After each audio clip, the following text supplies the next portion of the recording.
Hello, my name is LaDonna with LaDonna Marie Photos and Designs. I am here to show you how to blend images in Photoshop. Now you can use this. I've seen other people create designs so that they can sublimate them on t-shirts, and they usually do a composite, which is several images that they've extracted from the background to create something creative. So what you don't want to do is to keep harsh lines and try to cover it up with text. I am going to show you how to blend that image in the background so that there's a smooth transition. Now, I've seen a lot of photographers and graphic designers do this. They put text at the bottom and spread it as far as they can just to try to hide the bottom edge. So what I'm going to show you is I'm going to show you where I started from. I started filling the background with this gray. And then I put a smooth center in the center of the picture. And then I had the background. I extracted her from the background, and this is what I have now.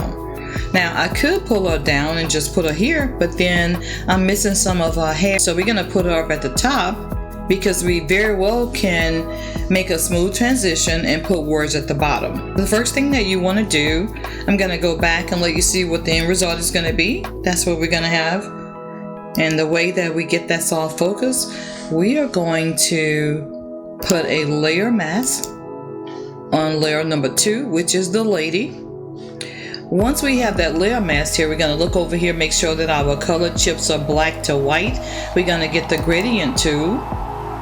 And once we have that gradient tool, we're going to do a simple movement here. I'm going to hold down the shift key because I want this to go straight up. And that's the gradient. That's it. So now we can go back and put our text here. Now, one thing I want to tell you, because we was hiding the bottom of her shirt, we stretched this font out so that it almost is as wide as the image, but we don't want that like that. So let's go ahead and select focus layer. We're going to hit a Control T. I am on a Mac, so it's Command T. If you're on a Windows, it's going to be Control T, which is free transform. Now we can scale down focus so that it doesn't look too big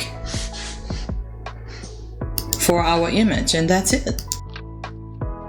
So if you have any questions, make sure to comment below, like, and subscribe for more videos. And thank you so much for watching.